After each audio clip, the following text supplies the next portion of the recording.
Welcome to recipes in my way. இன்றைக்கி நம்ம அருமையான சுவையில் சிக்கன் குழம்பு தான் செய்ய போகிறோம்.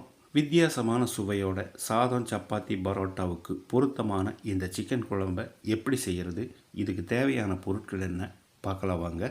பேனில் 6 காஷ்மீரி வரமிளகாய், இது இல்லைன்னா சாதாரண மிளகாய் 4 போதும். 2 டேபிள் ஸ்பூன் மல்லி, 2 துண்டு பட்டை, 3 ஏலக்காய், 3 கிராம்பு, 1 டீஸ்பூன் மிளகு, 1 டீஸ்பூன் சீரகம். இது எல்லாத்தையும் 1 நிமிஷம் கருகாத அளவுக்கு வறுத்துக்கலாம். கருகாமல் வாசனை வர அளவுக்கு எல்லாமே வறுபட்டுருச்சு. ஸ்டவ் ஆஃப் பண்ணிவிட்டு 1/2 டீஸ்பூன் கடுகை சேர்த்து ஒரு 30 செகண்ட் பிரட்டி விட்டுடலாம். இந்த மாதிரி கடுகு வெடித்து வரும்போது இதை எடுத்து ஒரு பிளேட்டில் கொட்டி ஆற வச்சிடலாம்.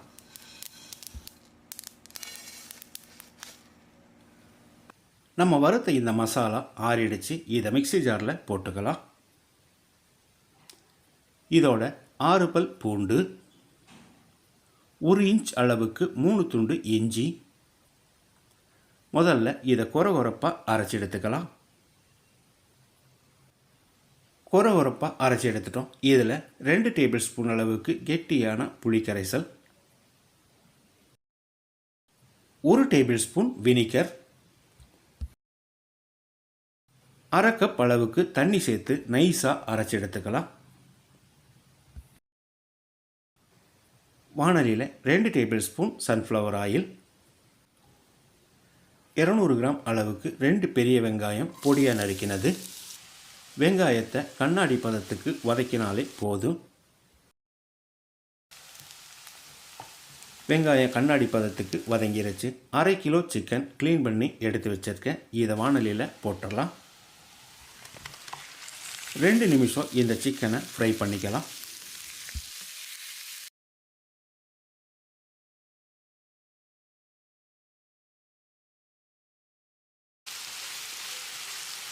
ரெண்டு நிமிஷம் ஃப்ரை பண்ணி விட்டுட்டோம்.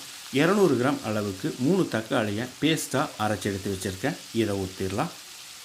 நம்ம வறுத்தரைச்ச மசாலாவையும் ஊற்றிக்கலாம். கூடவே மிக்ஸி ஜார் அலசி கொஞ்சமாக தண்ணி சேர்த்துக்கலாம்.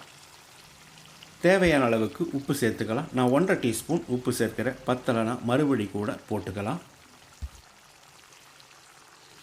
இது ஒரு 3-4 நிமிஷம் கொதிக்கட்டும். மூடி வைக்க வேண்டாம், அப்போ தான் புளியோட பச்சை வாசனை போகும்.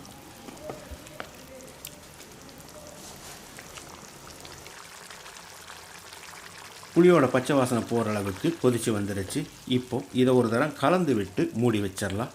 சிக்கன் வேக வைக்கும்போது குறைஞ்ச தீயிலேயே வேக வைக்கணும், அப்போ தான் நல்லா வேகும். இது வேகிறதுக்கு ஒரு 15-20 நிமிஷம் பிடிக்கும். இடையில அடிக்கடி கலந்து விடணும். 20 நிமிஷம் சிக்கனை வேக விட்டுருந்தோம். இது நல்லாவே வெந்துருச்சு. இப்போது பொடியாக நறுக்கின மல்லி இலையை தூவி கலந்து விட்டுடலாம்.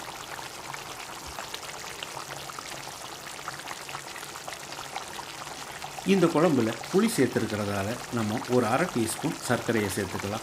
இது சேர்க்கும்போது அந்த புளிப்பு சுவையை சரி கட்டிக்கும்.